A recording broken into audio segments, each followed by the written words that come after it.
करने जा रहे हैं हमारे रीति मुक्त कवि रसखान जी के सवैये। आप सोचते होंगे ये सवैये क्या होते हैं। सवैये का अर्थ होता है जब किसी काव्य खंड को 4 पंक्तियों में पदबंध करके लिखा जाता है, उसे सवैये कहा जाता है। कितनी पंक्तियों में? ओनली 4 लाइन्स, 1 2 3 एंड 4, 1 2 3 और 4। जब काव्य पंक्तियों को 4 पंक्तियों में बांध कर लिखा जाएगा, उन्हें सवैया या चौपाई कहा जाता है। ठीक है, तो सवैये आपने जो आज रसखान के करने हैं, इन सवैयों में कवि रसखान का ब्रज भूमि के प्रति और कृष्ण के प्रति अनन्य प्रेम प्रकट हुआ है। और जो हमने पहला सवैया करना है, उसमें प्रभु श्री कृष्ण के प्रति रसखान जी की अनन्य भक्ति या कह सकते हैं प्रेम स्पष्ट हुआ है। वो उन प्रेम प्राप्त करने के लिए श्री कृष्ण का, ठीक है, भक्ति भाव के लिए अपना सब कुछ त्याग करने के लिए तैयार हैं। और क्या कहते हैं, जरा ध्यान से सुनिएगा। आप सोच रहे होंगे कि मैम सवैये की हिंदी अर्थ क्यों करवा रही है। बेटा जी, आपका पठित पद्यांश आता है। पठित पद्यांश के अंतर्गत आपसे कोई भी प्रश्न पूछा जाता है, आप उसका उत्तर या जवाब तभी दे सकते हैं जब आपको किसी पंक्ति का अर्थ पता हो। तो पंक्ति का अर्थ जानने के लिए हमारे क्या करना जरूरत है? हमें इनका अर्थ जानने की आवश्यकता है। चलिए देखते हैं इन पंक्तियों के जो सवैये हैं या पंक्तियां हैं, इनके क्या अर्थ निकलते हैं। मानुष हो तो वही रसखानी बसो, ब्रज गोकुल गांव के गवारन। यहाँ रसखानी मतलब रसखान जी कहते हैं किसके प्रति अपना अनन्य प्रेम प्रकट करते हुए? ब्रज या गोकुल या श्री कृष्ण के प्रति अपना अनन्य प्रेम प्रकट करते हुए वे कहते हैं, मानुष मने मनुष्य, हो मने हो जाऊं, तो मने तो, वही मने वही, रसखानी मतलब रसखान जी। तो रसखान जी कह रहे हैं, यदि मैं मनुष्य हो जाता हूँ, कब हो जाता हूँ? अगले जन्म में। अगले जन्म का वर्णन करें, यदि मुझे अगला जन्म मनुष्य के रूप में मिलता है तो बसों मने निवास करूं, ब्रज मने ब्रज, गोकुल मने गोकुल, गांव मने गांव के, गवारन मने गवालों के बीच में। क्या कहते हैं रसखान जी? रसखान जी कहते हैं, यदि मुझे अगले जन्म में मनुष्य की योनि या मनुष्य का जन्म प्राप्त होता है तो मैं ब्रज या गोकुल गांव के गवालों के बीच में बसों मने निवास करना चाहता हूँ। क्लियर? आपको समझ आ गया होगा अर्थ क्या है। रसखान जी क्या कहना चाहते हैं? रसखान जी कहना चाहते हैं, यदि उन्हें अगले जन्म में मनुष्य की योनि प्राप्त होती है तो वे ब्रज या गोकुल के गांव के गवालों के बीच में ही बसों मने रहना चाहते हैं, निवास करना चाहते हैं। तो यहाँ किसके प्रति प्रेम प्रकट कर रहे हैं? श्री कृष्ण ने कहा अपना स्थान ब्रज और गोकुल में समय बिताया था, तो वो भी क्या करना चाहते हैं? अगली योनि में ब्रज या गोकुल कहीं पर भी जो वहां के गवाले हैं उनके बीच में ही निवास करना चाहते हैं। जो पशु हो तो कहा बस मेरो चरो, नित नंद की धेनु मंजारन। जो मने जो, पशु मने पशु, हो तो मने बन जाता हूँ, बस मने निवास करना चाहती हूँ, मेरो मने मेरो, चरो मने चरना चाहता हूँ, नित मने हमेशा, नंद मने नंद की, धेनु मने गायों के, मजारन मने मध्य। मंझारन का क्या अर्थ होता है? मध्य। यदि मैं पशु हो जाता हूँ तो मैं हमेशा, ठीक है, नित मने हमेशा, चरना चाहता हूँ बाबा नंद की गायों के बीच में। यदि मुझे अगले जन्म में पशु की योनि प्राप्त होती है तो मैं बाबा नंद की गायों के मध्य में ही रहकर उनके साथ ही चरना चाहता हूँ। क्लियर हो गया? आपको समझ आ गया होगा। यदि उसे मनुष्य की योनि मिलेगी तो वो कहाँ रहना चाहते हैं रसखान जी? गोकुल और ब्रज के गांव के गवालों के मध्य। यदि उन्हें पशु की योनि प्राप्त होती है तो वो बाबा नंद की गायें जिस स्थान पर चरती थी यानी कि घास खाती थी, उस स्थान पर वे भी उनके मध्य रहकर घास को चरना चाहते हैं, यानी कि वो बाबा नंद की गायों के बीच में ही रहना चाहते हैं। पाहुन हो तो, यदि मैं पाहन मने पत्थर, ठीक है, हो तो मने बन जाता हूँ, यदि मैं पत्थर बन जाता हूँ, गिरी मने पहाड़ को, जो मने जो, कियो मैंने किया, हरि छत्र मने यहाँ इंद्र के घमंड को, यहाँ हरि मने श्री कृष्ण ने, छत्र मने छत्री के रूप में, पुरंदर मने यहाँ किसके लिए आया, इंद्र के घमंड को चूर करने के लिए। हरि मने श्री कृष्ण ने, छत्र मने छत्री के रूप में, पुरंदर मतलब इंद्र के धनुष को दूर करने के लिए धारण किया था। क्या कहना चाहते हैं, यदि मैं पहाड़ बनता हूं तो मैं उसी पहाड़ का हिस्सा बनूं जिसको हरि मने श्री कृष्ण ने छत्री के रूप में धारण किया था, पुरंदर मतलब इंद्र के धनुष को तोड़ने के लिए। आपको पता है इंद्र ने घमंड किया था कि मैं इतनी वर्षा करूंगा कि सारा का सारा जो ब्रज है वो उसमें डूब जाए। सारे इन्होंने क्या किया था, एक पहाड़ को गिरी ने यानी कि हमारे जो हरि हैं यानी श्री कृष्ण हैं, उन्होंने गिरी को पहाड़ को उठाया था अपनी एक छोटी उंगली पर, और सभी जो ब्रज के निवासी थे, जानवर थे, सभी के सभी उसके नीचे आ गए थे और बच गए थे। ठीक है, और जो उनका घमंड था इंद्र का वो चूर हो गया था कि हाँ मुझे क्या करना। उन्होंने क्या कहा था श्री कृष्ण ने कि गायों जानवरों की पूजा करो, आप इसकी क्यों पूजा करते हो, इंद्र की क्यों पूजा की जाती है। ठीक है, उसी समय उन्होंने कहा कि नहीं, गायों की पूजा होनी चाहिए क्योंकि ये हमें दूध देती हैं। तो इनको इंद्र को घमंड हो गया कि मैं देखता हूँ कैसे नहीं करते तुम मेरी पूजा। उन्होंने इतनी वर्षा की, इतना वर्षा की कि सारा ब्रज डूब गया।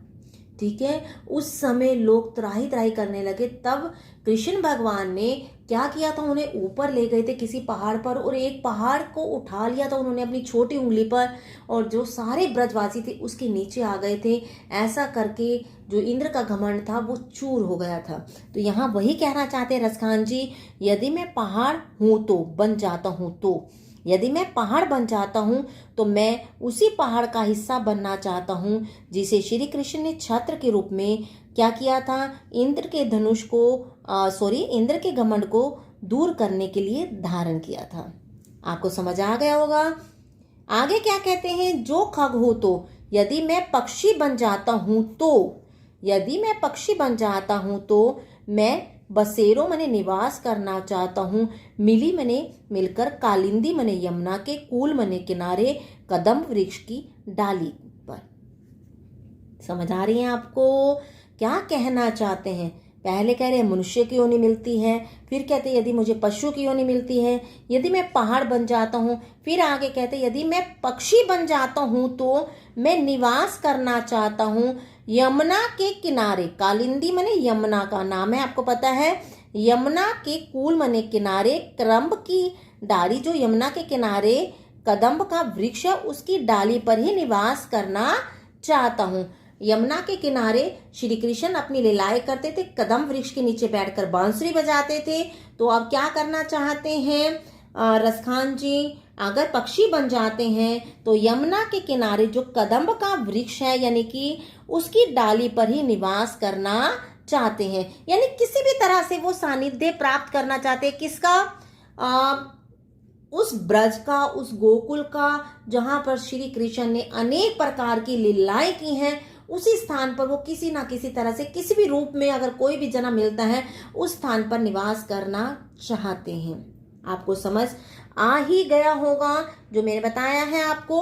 तो यहाँ पर अगर आप देखते हैं, यहाँ पर रसखान जी ने सवैये के अंतर्गत ब्रज भाषा का प्रयोग किया है, ब्रज भाषा का प्रयोग किया है। और अगर हम यहाँ से आरंभ करते हैं, बसो ब्रज में अनुप्रास अलंकार का प्रयोग है, गोकुल गाम में अनुप्रास अलंकार का प्रयोग किया गया है।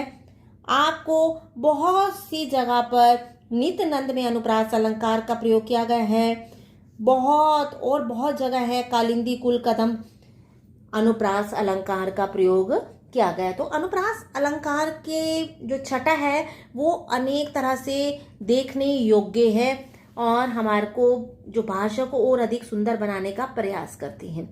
ठीक है, और यहाँ पे कवि की कल्पना शक्ति देख सकते हैं हम। क्या है कल्पना शक्ति, कि मैं यदि मुझे मनुष्य मिल गई, सोच रहे हैं, कल्पना कर रहे हैं कि मनुष्य की योनि मिल जाए तो मैं ब्रज गोकुल के गांव के गवालों के बीच में रहना चाहता हूँ। यदि मुझे पशु की योनि हो जाए, मिल जाए तो मैं बाबा नंद की गायों के बीच में निवास करना चाहता हूँ। यदि मैं पहाड़ बन गया ठीक है, तो मैं कहाँ क्या करना चाहता हूँ, मैं उस पहाड़ का हिस्सा बनना चाहता हूँ जिसे श्री कृष्ण ने धारण किया था अपनी छोटी उंगली पर इंद्र के घमंड को दूर करने के लिए। यदि मैं पक्षी बन गया तो मैं उस यमुना के किनारे कदम वृक्ष की डाली पर ही निवास करना चाहता हूँ। तो ये कल्पना है, क्योंकि कहा जाता है हिंदू मान्यता के अनुसार मनुष्य को 84 लाख योनियां से गुजरना पड़ता है। तो वो 84 लाख योनियों में से कुछ योनियों का रसखान जी ने बखूबी वर्णन किया है।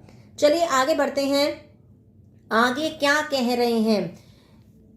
या लकटी और कमरिया, ठीक है, यहाँ पर भी जो उनका इष्ट देव है श्री कृष्ण है, उनके प्रति पूर्ण समर्पण की भावना कह सकते हैं वो अभिव्यक्त की गई है। ठीक है, वो उस श्री कृष्ण की सामान्य से सामान्य चीज जो है उसे प्राप्त करने के लिए तीनों लोगों का राज्य भी त्यागने को खुशी से तैयार है। यदि तीनों लोगों का राज्य भी त्याग देंगे तो छोटी सी वस्तु भी अगर श्री कृष्ण की मिल जाए तब भी वो बहुत अधिक प्रसन्न है। देखते हैं, या लकुटी अरु कमरिया पर रज राज तीहू पुर को तजी दारू। या लकुटी मने लाठी, अरु मने और, कामरिया मने कंबल, पर मने पर, राज मने राज्य, तीहू मने तीनों, पुर मने लोगों का, तजी मने त्याग, दारू मने डालो। यहाँ क्या कहते हैं, वो कहते हैं कि मैं श्री कृष्ण जो गाय चराने के लिए जब जाते थे तो कृष्ण जिस लाठी और कंबल को अपने पास रखते थे उसको पाने के लिए मैं तीनों लोगों का राज्य भी, ठीक है, यहाँ तीहू मने तीनों, पुर मने लोगों का, क्या द्वारा सुन लीजिए, या लकटी ये लाठी और कंबल, कौन सी लाठी और कंबल, श्री कृष्ण गायों को चराते समय जिस लाठी को और कंबल को धारण करते थे उसे प्राप्त करने के लिए मैं तीनों लोगों का राज्य भी तजी दारू त्याग सकता हूँ। क्लियर, उसको प्राप्त करने के लिए मैं तीनों लोगों का राज्य भी त्यागने के लिए तैयार हूँ। आठों सिद्धि और 8 प्रकार की सिद्धियां, 8 प्रकार की सिद्धियां होती है बेटा, अणिमा, महिमा, गरिमा, लघिमा, ठीक है, प्रकाश में प्राप्ति, ये 8 प्रकार की सिद्धियां होती हैं। यदि इनको 8 प्रकार की सिद्धि अलग अलग है, इन्हें प्राप्त कर लिया जाए तो क्या हो जाएगा, मनुष्य अनुशासित हो जाएगा, उसका अपने मन पर नियंत्रित हो जाएगा, मोह माया से ऊपर उठ जाएगा इन 8 सिद्धियों को प्राप्त करने से।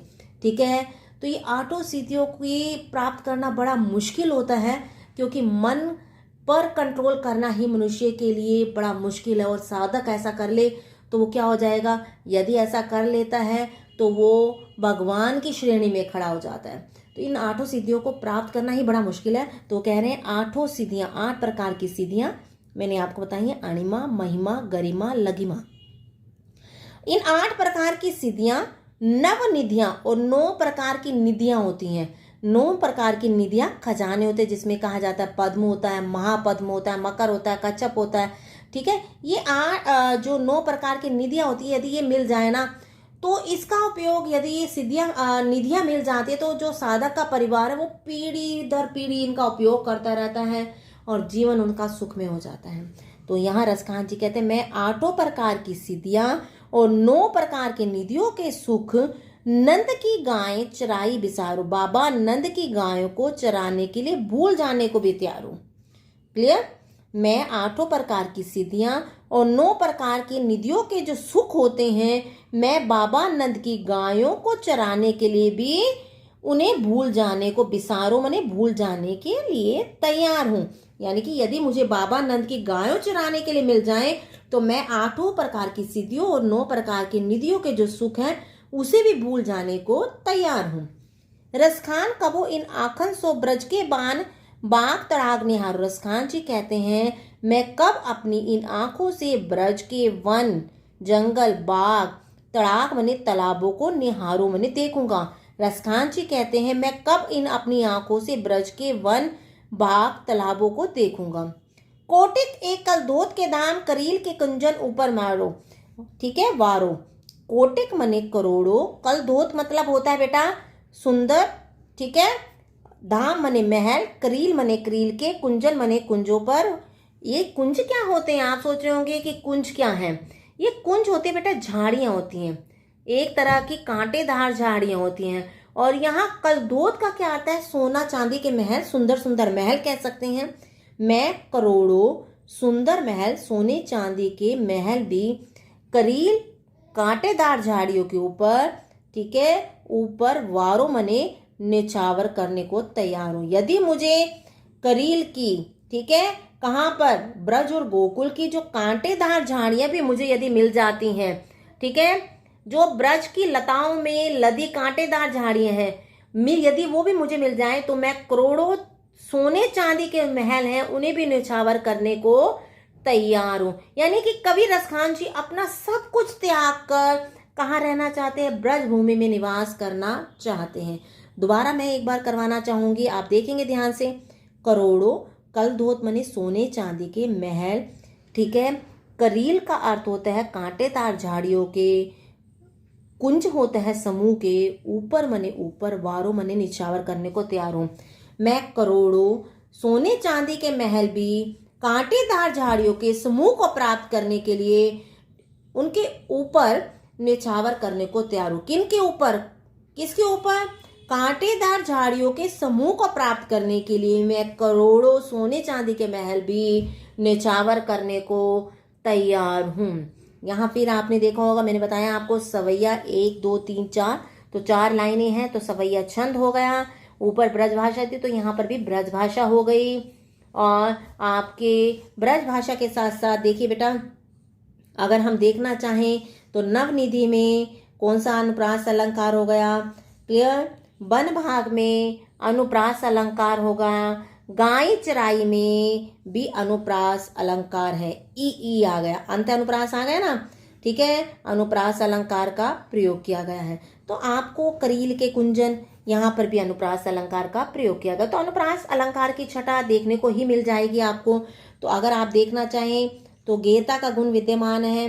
डारो, बिसारो, निहारो, वारो, तो एक जैसे औ की मात्रा आ रही है, तो यहाँ पर गेयता का गुण विद्यमान है। यानी कि एक जैसे वर्ण अंत में आ जाते हैं तो वहां पर उसे आराम से गाया जा सकता है। क्योंकि मैं गा भी रही हूँ, या लकुटी और कमरिया पर राती हूँ पर को तजी डारो, ठीक है। चराई बिसारो, तड़ाग निहारो, ऊपर वारो। एक जैसे जब वर्ण आ जाते हैं तो वहां पर गेयता का गुण भी विद्यमान होता है। तो यहाँ गेयता का गुण विद्यमान है, अनुप्रास अलंकार है, सवैया छंद है, ब्रज भाषा का भी सरस प्रयोग किया गया है। ये आपको भली भांति समझ आ गए होंगे दोनों सवैये, इन्हें आप ध्यान से समझेंगे, ठीक है। 8 सिद्धियां हैं और इन सिद्धियों को प्राप्त करने से मनुष्य भगवान की श्रेणी में आ जाता है।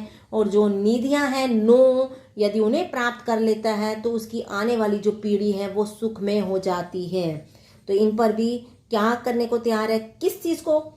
बाबा नंद की गायों को प्राप्त करने के लिए वो 8 प्रकार के जो सिद्धियां हैं, 9 प्रकार की निधियों के सुख है, वो भी भूल जाने को तैयार है।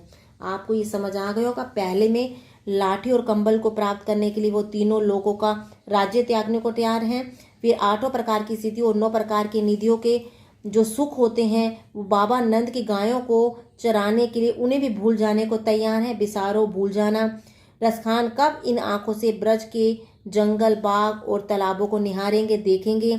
यहाँ तक कि रसखान जी करोड़ों सोने चांदी के जो महल हैं वह करील के यानी कांटेदार झाड़ियों के समूह के ऊपर निछावर करने को तैयार है। यानी कि कांटेदार झाड़ियों का साथ प्राप्त करना चाहते हैं, जहां पर श्री कृष्ण क्या करते थे? छेड़छाड़ करते थे, ठीक है। उन्हें प्राप्त करने के लिए ब्रज की लताओं से लदी कांटेदार झाड़ियां जो हैं उन्हें प्राप्त करने के लिए वे करोड़ों सोने चांदी के महल भी त्यागने को तैयार है।